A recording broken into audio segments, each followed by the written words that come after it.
اور یہ جو تماشا اٹھایا ہوا ہے نا ابان بن ابی عیاش والا، یہ میں آپ کو بتا دوں یہ پوری ایک سازش ہوئی ہے اسلام کے خلاف.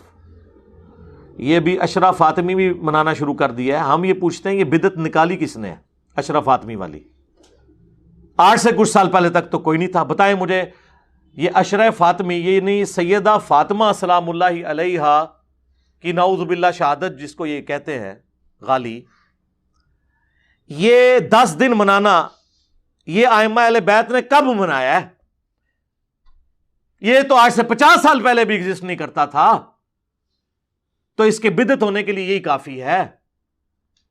یہ سب کچھ ایجنسیوں کی اما کے اوپر ہوا. انٹرنیشنل ایجنسیز جو سنی شیعہ فساد کروانا چاہتی تھی، انہوں نے یہ بون آف کنٹینشن اٹھا لیا.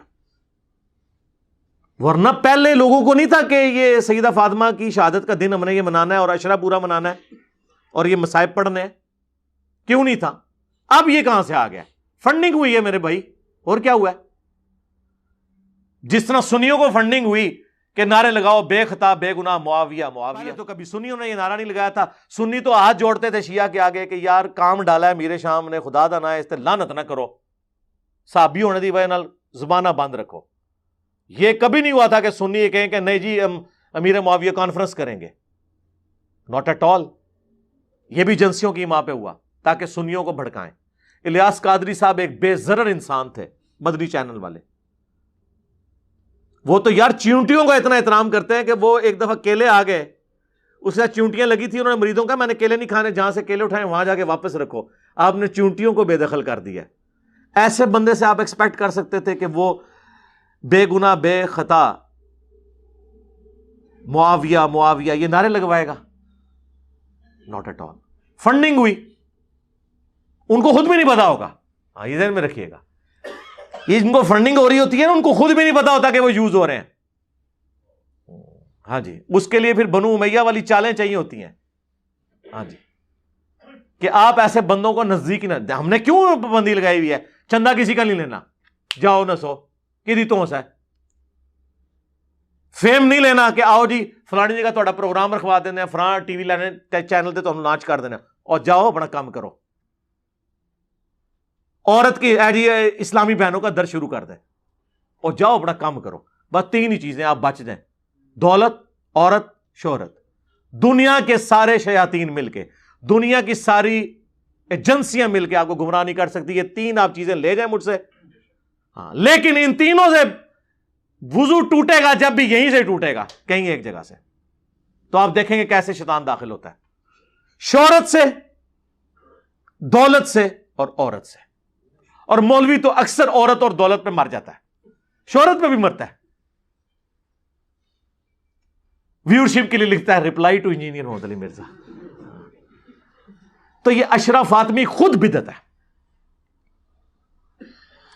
ایران میں کتنے بڑے بڑے علماء ہیں جو نجی محفلوں میں، مجھے خود آ کے بتایا جو کم سے پڑھ کے آئے ہیں ان علماء نے، وہ کہتے ہیں فراڈ ہے سارا سیدہ فاطمہ کے قتل والا جو یہ پورا ڈھکوسلا ہے.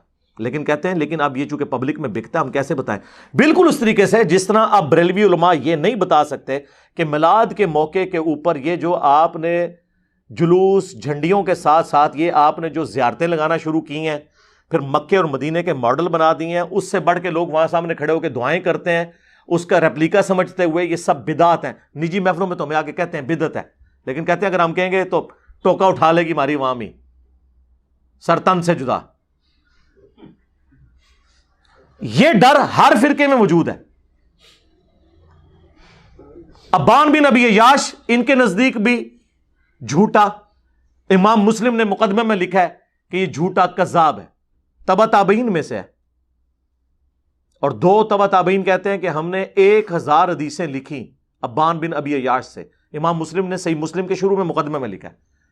ان میں سے کہتے ہیں مجھے جب نبی الاسلام کی خواب میں زیارت ہوئی تو آپ نے صرف 6 حدیثوں کی تصدیق کی، باقی 994 حدیث کے بارے میں کہا یہ سب جھوٹ ہے، میری طرف منسوب ہے. یہ وہ کذاب راوی ہے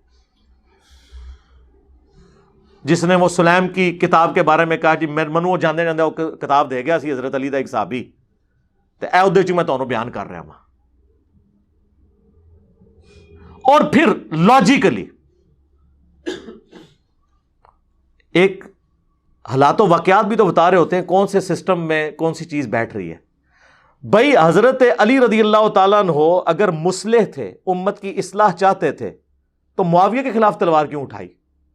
اس لیے کہ وہ سمجھتے تھے کہ یہ امت کی جمعیت کو توڑ رہا ہے، یہ رسول اللہ کے طریقے سے ہٹ گیا. جنگ صفین لڑی، ڈنکے کی چوٹ پہ لڑی، اور جا کے بڑھاپے کی عمر میں لڑی، 60+، اور جوانی کی عمر میں، جب رسول اللہ کی وفات کے وقت صرف 34 سال عمر تھی مولا علی علیہ السلام کی، جب وہ جوان بھی تھے، طاقتور بھی تھے، بنو ہاشم پورا قبیلہ آپ کے پیچھے کھڑا ہوا تھا، جید صحابہ اور انصار آپ کو خلیفہ بھی بنانا چاہتے تھے. اس وقت حضرت علی نے تلوار اٹھا کے اپنا حق نہیں لیا. اگر یہ حق اس طرح تھا، اور الٹا آپ کہہ رہے ہیں کہ انہوں نے ان لوگوں کے ساتھ کمپرومائز کیا جنہوں نے ان کی بیوی کا قتل کیا، اور بیوی بھی صرف مولا علی کی وہ بیوی ہوتی تو شاید ٹالریٹ ہو سکتا.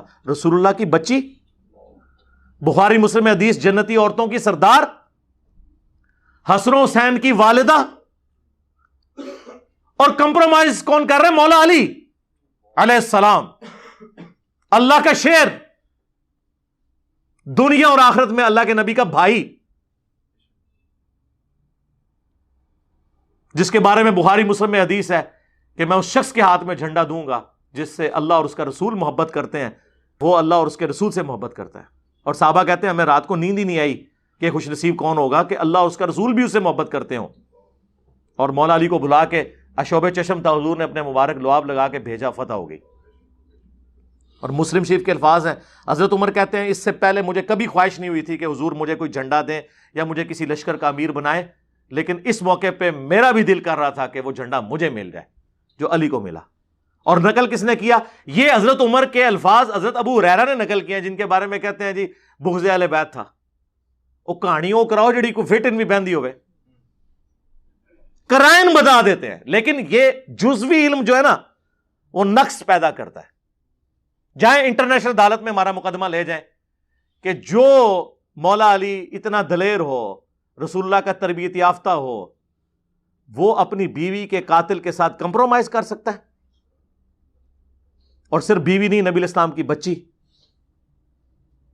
آپ ان کو یہ کہانی کرائیں گے کہ جی وہ امت کی مفاد کی خاطر وہ خاموش ہو گئے، تو سر امت کی مفاد کی خاطر اگر خاموش ہوئے تھے تو پھر صفین میں بھی خاموش رہتے ہیں نا، جمل اور نہروان میں بھی خاموش رہتے ہیں نا. نہیں، اسی لیے میں سید جواد نقوی صاحب حافظہ اللہ تعالیٰ کو مصلح مانتا ہوں، ایٹ لیسٹ شیعہ کمیونٹی کے اندر مجدد مانتا ہوں، کہ انہوں نے پہلی دفعہ آ کے دلیری کے ساتھ یہ مقدمہ بیان کیا.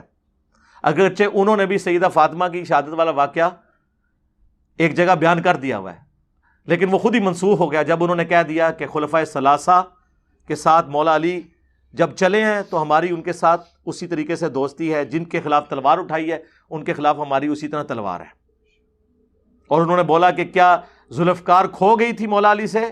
خلفائے ثلاثہ حضرت ابوبکر، عمر، عثمان کے زمانے میں رضی اللہ عنہم اجمعین وعلیہم السلام اجمعین؟ نہیں، انہیں پتا تھا کہ میں نے رسول اللہ کے ساتھیوں کے ساتھ نہیں لڑنا. یہ جملے ہیں سید جواد، میں نے تو گن پوائنٹ پہ ان سے نہیں نکلوائے. تو وہ چیزیں بیان کریں جو حقیقت پہ مبنی ہو. یہ فراڈ ہے، ٹوٹلی فراڈ ہے. اس کے فراڈ ہونے کے لیے کافی ہے کچھ عرصے سے انہوں نے شروع کیا. دکھائیں نا مجھے پرانی کتابوں میں کہ یہ 500 سال پرانی کتاب ہے، عشرہ فاطمی منایا جاتا تھا. ٹھیک ہے، یہ سب MI6 کی پیداوار ہے جو UK کی ایجنسی ہے. یہاں پہ بھی انہوں نے وہ کچھ چوہے چھوڑے ہوئے ہیں، میرے خلاف بھی بول رہے ہوتے ہیں، اور وہ ویڈیو بنا رہے ہیں جی انجینئر صاحب نے کہہ دیا کہ جی جو شیعہ ہیں اور اہل حدیث ہیں زندہ لاشیں ہیں. میں نے جناب ساروں کے نام لیے ہیں،